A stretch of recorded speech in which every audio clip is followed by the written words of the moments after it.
Restoran Kastel dongeng, meski terlambat setengah jam, tapi Carlos tetap datang dan berkumpul dengan Tuan Besar. Saat melihatnya, Carlos dan Carla segera menghampiri. "Kak Carlos, kamu baik-baik saja kan?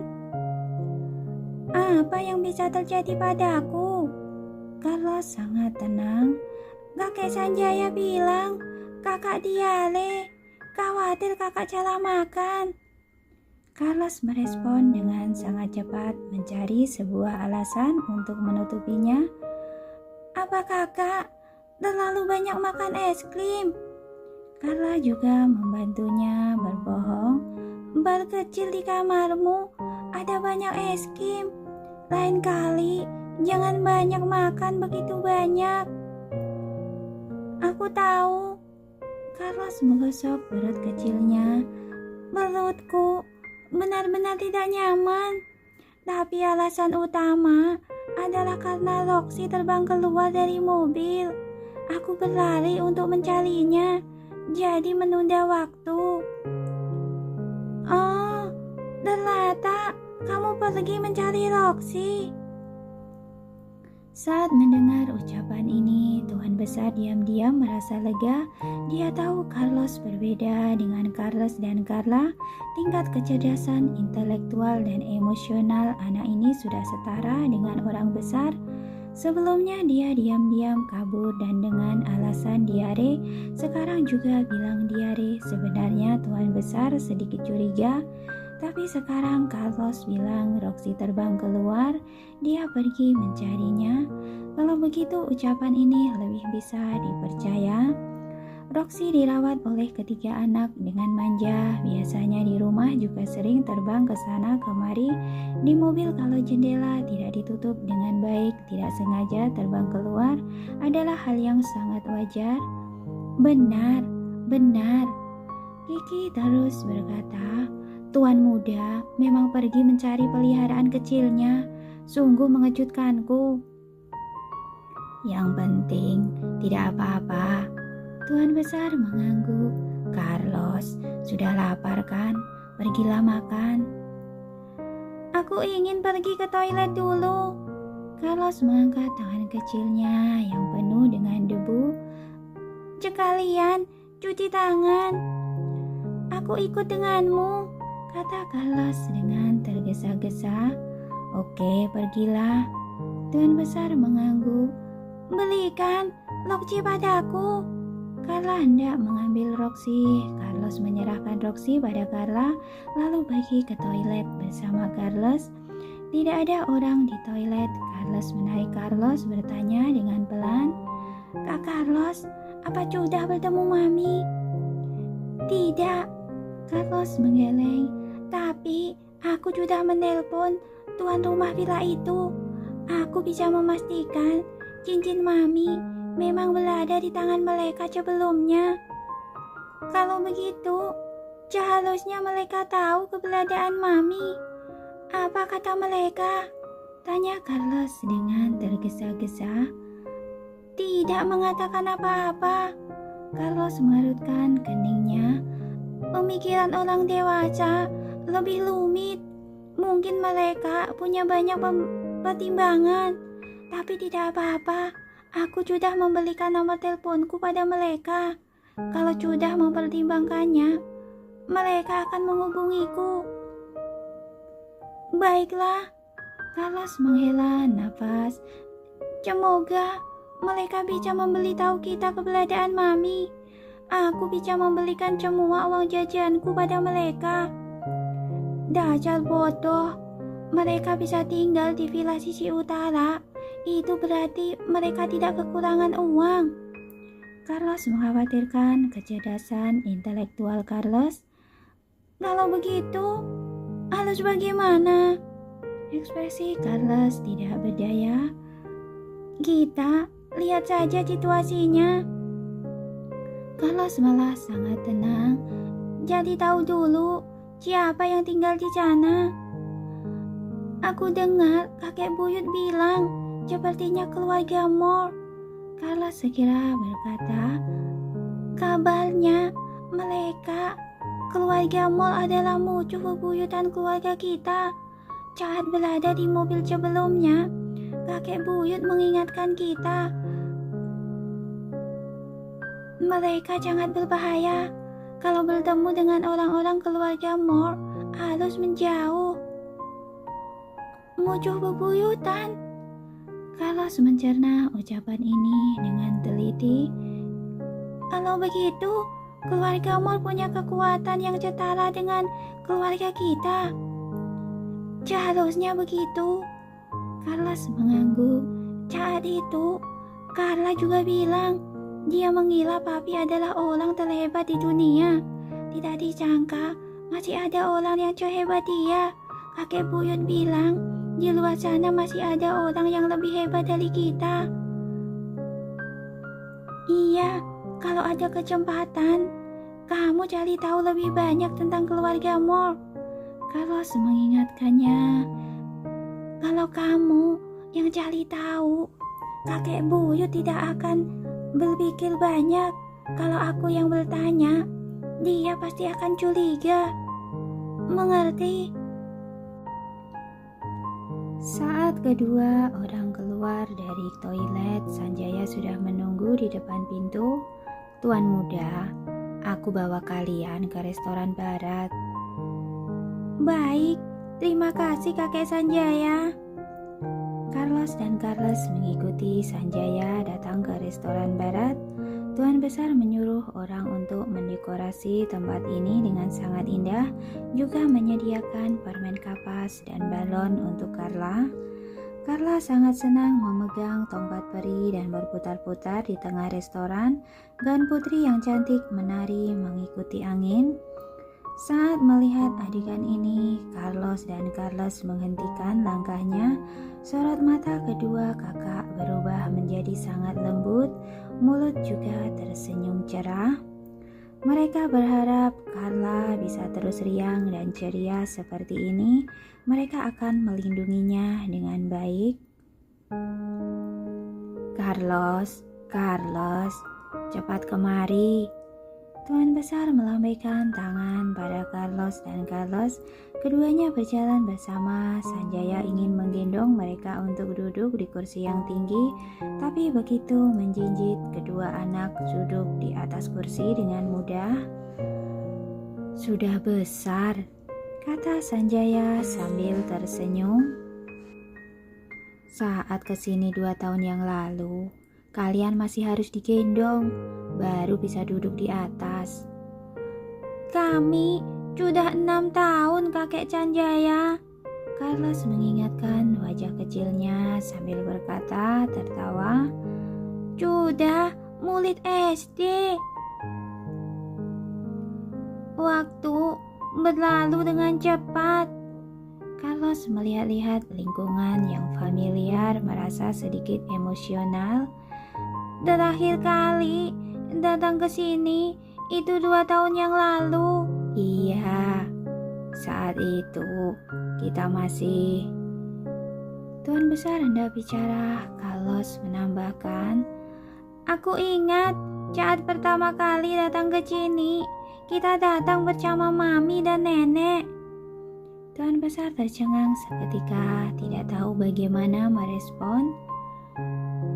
Mami harus menabung sangat lama, baru bisa membawa kita ke sini 1 kali. Carlos mengenang dengan sedih.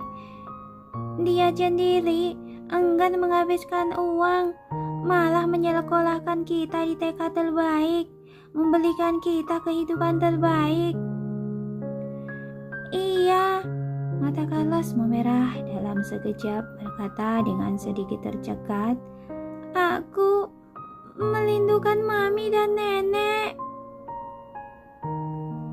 Aku juga merindukan mereka. Air mata Carla berputar-putar di dalam rongga matanya. Kening Tuan besar mengerut dengan erat, ekspresinya menjadi suram. Selama 2 tahun ini, setiap kali anak-anak mengungkit tentang mami dan nenek, dia tidak bisa berkata-kata. Dia terus mengingat anak berusia sekitar 3 tahun tidak akan mengingat masalah. Waktu bisa menghapus segalanya. Tapi pemikiran Carlos sepertinya melampaui orang biasa.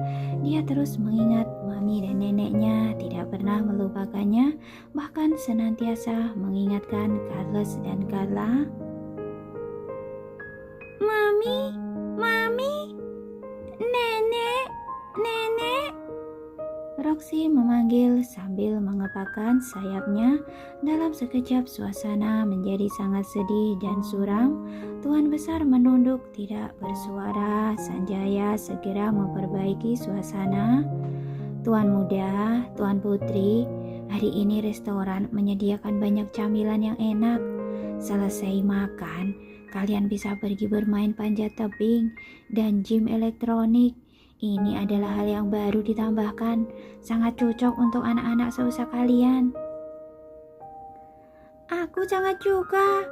Carlos segera berkata, Kak Carlos, apa kakak mau main? Boleh, aku akan main bersamamu. Carlos berkata sambil mengangkat tangan kecilnya. Sudah lapar, makanan sudah boleh dihidangkan. Baik, aku akan segera mengaturnya. Sanjaya segera menyuruh orang untuk menghidangkan makanan. Aku mau main melukis pasir. Carla masih yang paling polos. Kalau begitu, kalian pergi memanjat tebing. Aku akan main melukis pasir di samping. Oke. Carlos memberikan sebuah permen kapas padanya. Ada banyak gadis kecil di taman bermain. Kamu bisa main dengan mereka. Iya. Carla terus mengangguk. Carla, biarkan Roxy mengikutimu. Carlos berkata sambil makan buah. Kalau tidak, ia akan mengganggu kami. Oke. Ketiga anak makan sambil mengobrol, suasana menjadi santai kembali. Ekspresi Tuan Besar sudah menjadi lebih baik, tapi dia tetap merasa sedikit bersalah dalam hati. Sebenarnya selama 2 tahun ini, dia terus berpikir apakah keputusannya saat itu salah. Kalau saat itu dia tidak begitu bersikeras, mungkin cucu dan cicitnya akan lebih bahagia sekarang. Hubungannya mereka dengannya juga akan lebih baik. Kakek buyut, makan sayap ayam. Carla mengambilkan sebuah sayap ayam untuk Tuan Besar. Terima kasih. Tuan Besar mengelus kepala kecil Carla dengan lembut. Kakek buyut, cuaca semakin panas akhir-akhir ini. Kakek buyut tidak perlu terus menemani kami. Kalau lelah, istirahatlah di rumah. Biarkan Kak Kiki dan Kak Handi yang menjemput kami saja. Carlos mengambilkan sepotong salad buah untuk Tuan Besar. Benar, ada begitu banyak orang yang menjaga di rumah. Kakek buyut tidak perlu melakukan cekalannya sendiri. Itu terlalu lelah, kata Carlos dengan penuh pengertian. Kalau melihat kalian, kakek buyut sangat senang. Kakek buyut juga sangat gembira karena bisa lebih banyak menemani kalian. Tuan Besar mengelus kepala kecil Carlos. Baiklah. Carlos tersenyum terus makan. Cepat makan. Selesai makan, kakek buyut akan menemani kalian pergi ke taman bermain. Tuan Besar tidak makan banyak, ia hanya terus melihat anak-anak makan. Dengan sangat cepat, anak-anak sudah selesai makan malam. Sekelompok orang menemani mereka pergi ke taman bermain. Sifat Carla lincah dan ceria, dengan sangat cepat sudah berbaur dengan beberapa anak asing, bermain melukis pasir bersama. Carlos dan Carlos mulai bersiap bermain panjat tebing. Biasanya Carlos selalu di belakang Carlos. Hari ini dengan tidak mudah bisa menggunakan keahliannya untuk bersaing dengan Carlos. Ia terlihat sedikit bersemangat memakai sepatu sambil sedikit pamer pada Tuan Besar, berkata bahwa dia sama sekali tidak takut memanjat panjat tebing, juga tidak bisa juga bisa naik ke puncak dalam waktu 10 detik. Tuan besar tertawa keras menepuk kepala kecilnya, berpesan padanya untuk berhati-hati. Di samping Carlos mengenakan peralatan dengan serius, sepertinya sedang memikirkan sesuatu. Dengan sangat cepat kedua anak sudah selesai mengenakan peralatan, mulai memanjat tebing. Carlos seperti seekor kera kecil memanjat dengan sangat lincah, tiba di tengah tebing dengan sangat cepat. Dia merasa menang karena dengan cara seperti ini tidak menyenangkan, maka berhenti untuk menunggu Carlos, bahkan sengaja memprovokasi. "Kak Carlos, jangan bulu-bulu, pelan-pelan saja, aku akan menunggumu." Carlos mendongak dan meliriknya, lalu terus memanjat ke atas. Sejak kecil, Carlos memiliki tingkat kecerdasan intelektual dan emosional yang melampaui orang normal, tapi kekuatan fisiknya tidak sebaik Carlos. Meski hanya panjat tebing yang begitu sederhana, tapi itu sedikit sulit baginya. Alasan mengapa hari ini dia berinisiatif untuk bersaing dengan Carlos dalam memanjat tebing hanyalah untuk melatih diri sendiri. Yang lebih penting adalah pintu dan jendela di villa sisi utara terkunci. Dia sudah pernah mengamatinya. Kalau ingin menerobos masuk, maka harus memanjat sampai ke atap dulu, lalu masuk melalui jendela kayu di loteng. "Carlos, pelan-pelan, jangan buru-buru." Tuan besar mendongak saat melihat Carlos memanjat dengan begitu susahan. Dia merasa sedikit cemas. Sejak kecil hingga besar kekuatan fisik Carlos tidak begitu baik, apalagi melakukan olahraga yang berbahaya. Sekarang baru memanjat sekitar 6-7 meter, kedua kaki Carlos sudah sedikit gemetar. Meski dia berusaha memanjat dengan gigih, tapi ada beberapa kali kakinya terpeleset, hampir terjatuh. "Kalian cepat berjaga-jaga, jangan sampai terjadi apa-apa pada anak-anak," Sanjaya berteriak. "Baik." Dua pengawal berjaga di bawah melihat Carlos dengan waspada. "Aku tidak selemah itu," Carlos bergumam dengan tidak senang, mendongak dan melihat Carlos menggetakkan gigi terus memanjat ke atas. Tuan besar melihatnya sampai telapak tangannya berkeringat, khawatir Carlos akan terjatuh, tanpa sadar menjalankan kursi rodanya ke depan. Saat ini Carlos menginjak sebuah batu biru, kakinya tergelincir langsung terjatuh. Dia terkejut dan berteriak, "Ah!" "Carlos!" Tuan besar terkejut memajukan tubuh ke depan tanpa sadar, mengulurkan tangan untuk menangkap Carlos, tapi dia sendiri malah terjatuh dari kursi roda, lalu terjatuh dari tangga. "Tuan besar!" Sanjaya bergegas, "Kakek buyut!" Carlos senang dan berteriak. Carlos membuka mata, menemukan dirinya tergantung di udara dengan tali pengaman. Saat melihat ke bawah, kakek buyut sudah terjatuh ke lantai, sudah tidak sadarkan diri. Dia tertegun seketika, hatinya seolah-olah robek.